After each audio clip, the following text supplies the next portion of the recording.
Kesineni brothers మధ్య మాటల యుద్ధం కొనసాగుతోంది. మాజీ ఎంపీ కేసినేని నానిపై ప్రస్తుత ఎంపీ కేసినేని చిన్ని తీవ్ర ఆరోపణలు చేశారు. పోలవరం కుడి కాలువలో వైసీపీ హయాంలో మట్టి లూటీ జరిగిందని, ఇందులో వైసీపీ మాజీ ఎంపీకి 180 కోట్ల రూపాయల ముడుపులు దక్కాయని ఆరోపించారు. 2023లో హైకోర్టులో వీటిపై పిటిషన్లు కూడా దాఖలయ్యాయని చిన్ని చెప్పారు. ధనాన్ని దోపిడీ చేశారు.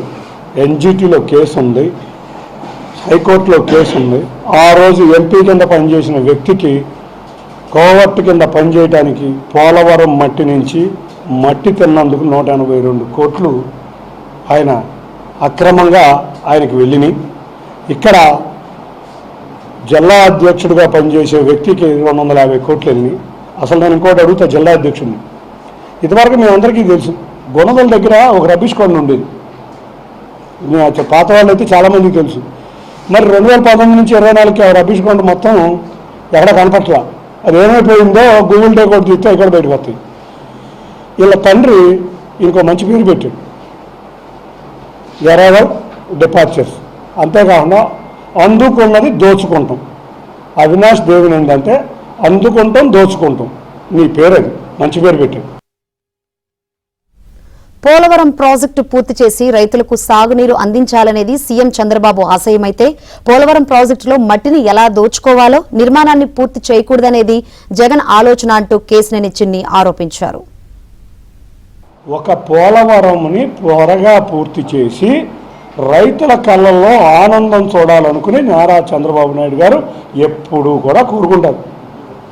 కానీ ఈ పోలవరంలో మట్టి దోచుకుందామా, ఈ పోలవరంలో కాలంలో ఏదన్నా దోచుకుందామా అని ఆలోచించి పోలవరం మీద ఏమీ చేయకుండా రైతుల కళ్ళల్లో కన్నీళ్లు చూసే వ్యక్తి ఈ ఫేక్ మాజీ ముఖ్యమంత్రి జగన్ రెడ్డి.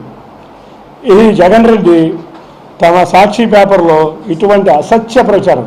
సరే, మా రోజు ఎంక్వైరీలో మరి ఆ రోజు ఈడీ ఉంది, ఆ రోజు సిబిఐ ఉంది, ఆ రోజు గ్రీన్ ట్రిబ్యునల్లో ఆశ్రయించారు. మరి ఆ రోజు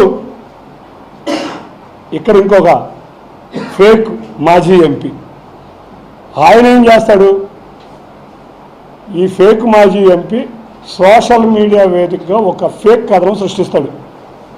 ఆ కథనం మర్నాడు పొద్దున్నే ఈ ఫేక్ పేపర్ సాక్షి పేపర్లో, జగన్ రెడ్డి సాక్షి పేపర్లో, ఈ ఫేక్ పేపర్లో కథనం హైలైట్గా వచ్చేసింది.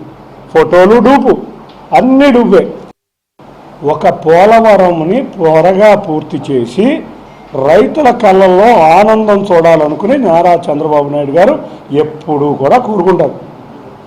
కానీ ఈ పోలవరంలో మట్టి దోచుకుందామా, ఈ పోలవరంలో కాలంలో ఏదన్నా దోచుకుందామా అని ఆలోచించి పోలవరం మీద ఏమీ చేయకుండా రైతుల కళ్ళల్లో కన్నీళ్లు చూసే వ్యక్తి ఈ ఫేక్ మాజీ ముఖ్యమంత్రి జగన్ రెడ్డి.